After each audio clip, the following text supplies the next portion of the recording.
It's about 2 a.m. in the morning here in Oklahoma City, and it looks like we've had another significant outbreak of tornadoes. My name is Chris, and I'm the divisional PIO, and even though it's late, I need to get a news release together before tomorrow morning's newscast. Now, here's the thing. While it's critically important to get a news release out as fast as possible in the first 24 hours after a disaster, it's also pretty likely that we don't have a lot of information. That's okay. People don't expect you to have all the answers early in a disaster operation, and that makes it very easy and quick to develop a very basic 4-paragraph news release. So, I've got my computer ready, a 24-hour news channel on the TV, lots of notes that I took when I spoke to some of the Corps officers involved, and most importantly, this big cup of coffee. So, let's get writing. The best and easiest way to start is to begin with a news release template, like this one. A template is a bit like a road map that will help you get where you're going, and the first blanks to fill are for a point of contact. Who can the media follow up with for more information? Most of the time, this will be whomever is filling the role of the public information officer on the disaster event. The most important thing to remember is that whatever contact numbers or email address you put in here, be sure they really do work, and that the PIO can check these regularly. On a disaster site, cell and internet services may not be very reliable. Sometimes it's best to use a point of contact that is well outside the disaster area, and who has reliable coverage, and then let them coordinate with the media and set up interviews with on-site personnel. This helps prevent the media from getting frustrated because they can't get in touch with the designated contact point. Oh, you can and should add in a Twitter address, if it's used solely for business purposes. Okay, so next, a headline. The Salvation Army responds to tornadoes.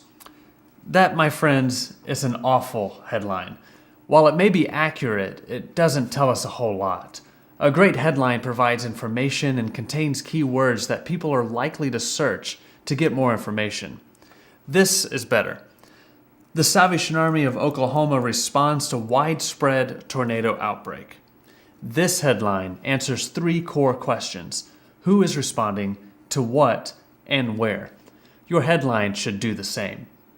Next, add a summary paragraph, which is a very short synopsis of the information contained in the release. Okay, now onto the substance of our news release. Our first paragraph is called the lead paragraph and begins with something called a dateline. The dateline should list a city, state, and date. Oklahoma City, Oklahoma, April 6, 2014.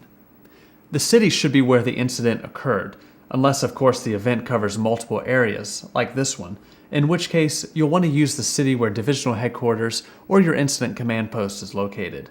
The first or lead paragraph of a news release announces what you have to say, providing answers to as many of the critical who, what, when, where, and why questions as possible.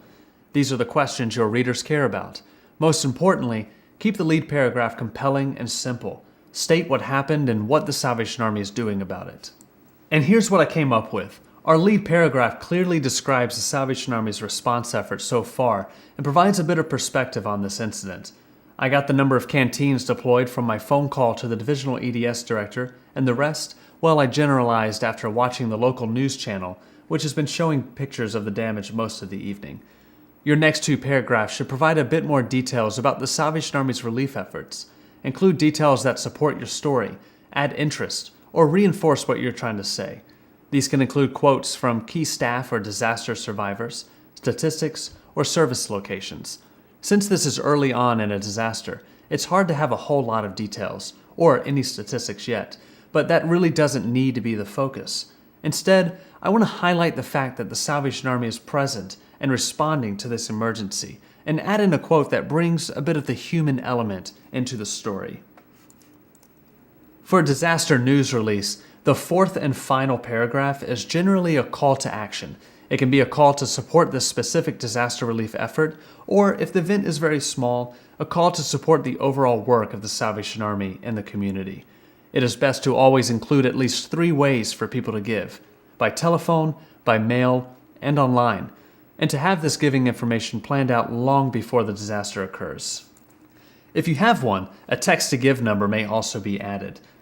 Okay, That's just about it. For a first news release on a disaster, 3 to 4 paragraphs is ideal. I just need to finish up our news release with the traditional triple hashtags that denote the end of the story and the standard Salvation Army boilerplate. By definition, boilerplate content is a unit of writing that can be used over and over without change. Now that I've finished writing, I still need to do 2 things. Get this approved for release, and more importantly, proofread what has been written and correct mistakes. Nothing damages your credibility more than a misspelling or typo. Like this one. Canteens aren't kitchens on heels, they're kitchens on wheels. Okay, now to get this approved and disseminated.